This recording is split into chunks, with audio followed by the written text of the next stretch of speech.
नमस्कार साथियों, आप रो साथी एंकर नफसा यादव बालेश्वर आप सभी रो हमारे यूट्यूब चैनल माते हार्दिक स्वागत है। आज रो पर एपिसोड डेवला संविधान निर्माता विश्व रत्न डॉक्टर बाबा साहेब भीमराव अम्बेडकर की जीवनी पर समर्पित। जी हाँ साथियों, आज का वीडियो पूरा देखना। तो बिना किसी देरी के चलते हैं आज के वीडियो की ओर। किसी भी प्रोग्राम के लिए अगर आपको बाबा साहेब की जयंती पे भाषण देने का मौका मिले तो ये वाला वीडियो जरूर देखना, जिससे कि आपका प्रोग्राम में बहुत ही शानदार रौनक आ जाएगी। दोस्तों चलो साथियों स्टार्ट करते हैं। ये फूलों की कहानी कलियों ने लिखी, फूलों की कहानी कलियों ने लिखी, आसमान की कहानी सितारों ने लिखी। ना रहेगा भारत देश गुलाम, ना रहेगा भारत देश गुलाम, क्योंकि भारत देश की कहानी डॉक्टर बाबा साहेब भीमराव अम्बेडकर ने लिखी, डॉक्टर बाबा साहेब भीमराव अम्बेडकर ने लिखी। जी हाँ दोस्तों, सर्वप्रथम संविधान निर्माता विश्व रत्न दलितों के मसीहा डॉक्टर बाबा साहेब भीमराव अम्बेडकर साहब की 133वीं जयंती पर आप तमाम मेरे साथियों को क्रांतिकारी जय भीम। साथियों आज का दिन हम भारतवासियों के लिए, संपूर्ण हिंदुस्तानियों के लिए आज का दिन बहुत ही गौरवशाली है, क्योंकि आज ही के दिन हमारे मसीहा डॉक्टर बाबा साहेब भीमराव अम्बेडकर साहब का जन्म हुआ था। जी हाँ साथियों, डॉक्टर बाबा साहेब भीमराव अम्बेडकर साहब का जन्म 14 अप्रैल 1891 को मऊ मध्य प्रदेश में हुआ था। जी हाँ साथियों, हमारे मसीहा यानी डॉक्टर बाबा साहेब भीमराव अम्बेडकर साहब ने अपनी जिंदगी के अंदर, बाल्य अवस्था के अंदर वो बहुत से कठिन संघर्ष किए, जिन संघर्षों की कहानियां अगर आपको सुनाने आ जाऊंगा तो आपकी आंखों के अंदर आंसू आ जाएंगे। हमारे मसीहा ने इतने साले संघर्ष करके इतने महान बने यार, ये सब सुनने के आपकी आंखों में आंसू तक आ जाएंगे। विश्वास के साथ कहता हूं, बहुत से ऐसे संघर्षों की कहानियां हैं जो आपको मैं अवगत कराऊंगा। बाल्य अवस्था की अगर बात करें तो डॉक्टर बाबा साहेब भीमराव अम्बेडकर साहब को स्कूल के अंदर उस समय उस वर्ग के लोग ही शिक्षा प्राप्त कर सकते थे, निम्न वर्ग के लोगों को शिक्षा प्राप्त करने का अधिकार नहीं था। परंतु डॉक्टर बाबा साहेब भीमराव अम्बेडकर साहब स्कूल के अंदर वो कहते थे, आप चाहे तो उस वर्ग के लोगों को क्लास के अंदर बैठा देना, आप मुझे वहां बैठा देना जहां पर उस वर्ग के लोग अपने चप्पल जूते उतारते हैं। परंतु तो भी डॉक्टर बाबा साहब अम्बेडकर उस जगह पर बैठते थे और पढ़ाई के प्रति इतना लगन था कि पूरी क्लास के अंदर टॉप करते थे। बचपन से ही पढ़ाई के प्रति इतने जिज्ञासु रहे कि हर क्षेत्र के अंदर वो टॉप करते थे। साई शिक्षा का क्षेत्र हो, साई पानी पीने के लिए बाहर जाए तो भी आंदोलन करने पड़ते थे, और अगर बाल कटाने के लिए जाए तो भी उनके साथ भेदभाव हो जाते, हर क्षेत्र में उनके साथ भेदभाव होते थे। डॉक्टर बाबा साहेब भीमराव अम्बेडकर साहब ने कैसे भी करके कठिन परिश्रम के अंदर अपनी पढ़ाई अपने क्षेत्र के अंदर पूरी की। उसके बाद में उनको जाना था विदेश। तब सयाजीराव गायकवाड़ के महाराज जी के पास गए और महाराज जी ने उनको विदेश जाने के लिए छात्रवृत्ति की सुविधा दी, तो उन्होंने अपनी पढ़ाई विदेश में पूरी की। आप साथियों कल्पना करो, जब डॉक्टर बाबा साहेब भीमराव अम्बेडकर साहब से भाषाओं और 32 डिग्रियों के साथ अपने देश लौटता है तो उसने कभी कल्पना भी नहीं की थी कि सर छुपाने के लिए एक सख्त जाति छुपा कर दी जाएगी। जब वो अफसर बनकर आया तो उसने कभी कल्पना भी नहीं की थी कि वहां का चपरासी पीने के लिए पानी तक नहीं देगा। उसने कभी कल्पना भी नहीं की थी कि वहां का चपरासी फाइल भी अधीनस्थ होकर देगा। परंतु रुका नहीं, वो डिगा, वो हारा, वो मायूस होया, परंतु रुका नहीं। उन्होंने कहा मैं आया हूं अपने बिखरे हुए समाज को एक करने के लिए।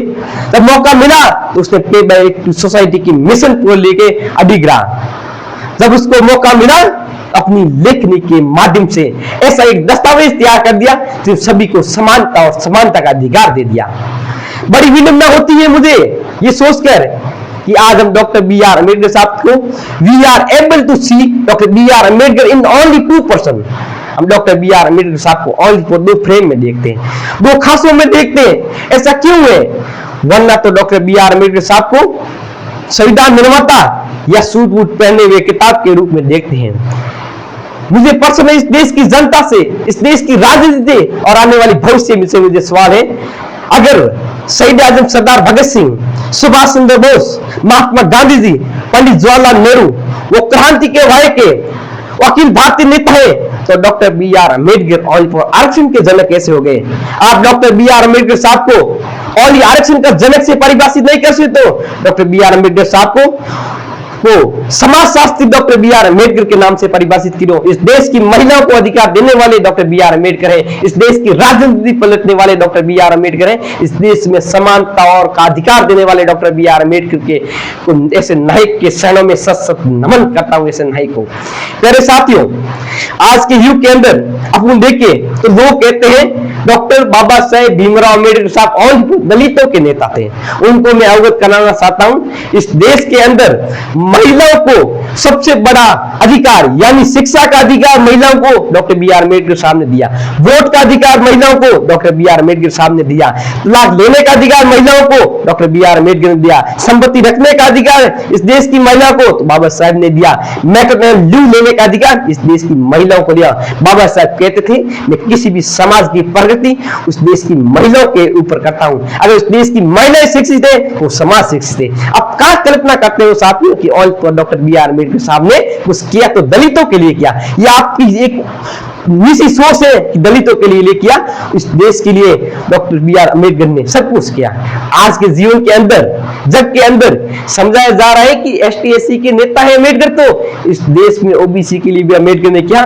भारतीय संविधान के अंदर अनुच्छेद 340 बनाया, उसके अंदर उन्होंने लिखा एक अलग ऐसा कमीशन गठित होगा जिसके अंदर ओबीसी इस देश में कितनी है उनको उनकी जनसंख्या के अनुसार उनको आरक्षण दिया जाएगा, उनकी जनसंख्या के अनुसार उनको आरक्षण दिया जाएगा। साथियों, जब डॉक्टर बी आर अम्बेडकर साहब ने मंत्रिमंडल से इस्तीफा दिया था तो सबसे बड़ी बात बताई थी, पहली बात थी उन्होंने हिंदू कोड बिल के लिए, और दूसरी सबसे बड़ी बात बताई थी तो ये बताई थी कि ये लोग ओबीसी के नाम से एक कमीशन गठित नहीं करें, अगर वो कमीशन गठित नहीं करेंगे तो ओबीसी को ये सब अधिकार नहीं मिलेंगे। इसीलिए डॉक्टर बी आर अम्बेडकर साहब ने इस देश के लिए इस्तीफा दिया था मंत्रिमंडल से।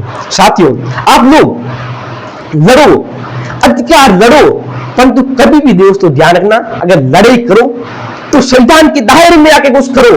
और किसके माई के लाल की औकात है जो आपको रोक सके? अरे किसके गुर्दों में इतना दम है जो आपकी बात को रोक सके? लड़ो, परंतु संवैधानिक तौर पे लड़ो, संविधान के दायरे में आकर अपनी आवाज को उठाओ, कोई आपको नहीं रोकेगा। उसको रोकने वाले को हम अपनी भाषा के अंदर, संविधान की भाषा के अंदर जवाब देंगे। प्यारे साथियों, आज डॉक्टर बाबा साहेब भीमराव अम्बेडकर साहब के किस्से हमारे ओनली फॉर भारत के अंदर नहीं बल्कि विदेशों के अंदर भी समझते हैं। Only for doctor B R Ambedkar साहब पहले ऐसे देश के नायक हैं जिनको पूरा विश्व सम्मान देता है। प्यारे साथियों, अभी 4-5 साल की घटना है, अमेरिका के अंदर जब वहां के राष्ट्रपति बराक ओबामा अपने कॉलेज, वहां का एक यूनिवर्सिटी है कोलंबिया यूनिवर्सिटी, उस यूनिवर्सिटी का 300 साल का 200 साल का रिकॉर्ड निकालते हैं और देखते हैं इस यूनिवर्सिटी के अंदर सबसे टॉपर कौन है 200 सालों का। उसमें नाम आता है डॉक्टर बाबा साहेब भीमराव अम्बेडकर साहब। उन्होंने कहा मुझे गर्व होता है, और उन्होंने उसी कोलंबिया यूनिवर्सिटी की मेन गेट पर डॉक्टर बाबा साहेब भीमराव अम्बेडकर साहब की प्रतिमा लगाई और लिखा the symbol of the knowledge, ज्ञान का प्रतीक। उन्होंने कहा हमें गर्व होता है कि डॉक्टर बी आर अम्बेडकर हमारे इस यूनिवर्सिटी से पढ़ के गया और भारत देश का संविधान लिखा और भारत देश के ऊपर सबसे बड़ा उपकार किया। मुझे गर्व होता है कि आज बाबा साहेब भीमराव अम्बेडकर साहब की जन्म जयंती पर पूरा देश, पूरा विश्व, हर क्षेत्र के लोग उनकी जयंती मना रहे हैं। प्यारे साथियों, बाबा साहेब ने कहा था, प्यारे साथियों, कि जिस दिन आपके दिल में डॉक्टर बाबा साहब अम्बेडकर और दिमाग में उनकी विचारधारा होगी, आपको लिख के देते रहता हूं, उसी दिन फैसला भी आपका होगी, अदालत भी आपकी होगी और फैसला भी आपका होगा। डॉक्टर बाबा साहेब ने कहा था कि दोस्तों आपके पैरों में जूते हो तो चलेगा, एक हाथ में मोबाइल हो तो चलेगा, पर एक हाथ में कलम और दूसरी हाथ में किताब रख लेना, जिंदगी में कभी गुलाम नहीं बनोगे। ये ताकत शिक्षा की ताकत है। इसीलिए डॉक्टर अम्बेडकर ने कहा था, शिक्षा वो सोने का दूध है जो पीता है उतना दहाड़ता है, जो पीता है उतना दहाड़ता है। कि जग को जगाने वाले वो भीम थे, दुनिया को जगाने वाले वो भीम थे। कि जग को जगाने वाले वो भीम थे, दुनिया को जगाने वाले वो भीम थे। अरे यारो हमने तो इतिहास पढ़ाए, अरे यारो हमने तो इतिहास पढ़ाए। इतिहास को तो बनाने वाले डॉक्टर बाबा साहेब भीमराव अम्बेडकर थे, इतिहास को तो बनाने वाले डॉक्टर बाबा साहेब भीमराव अम्बेडकर थे। इसी के साथ मैं अपनी वाणी को विराम देता हूं। जय हिंद, जय भीम साथियों।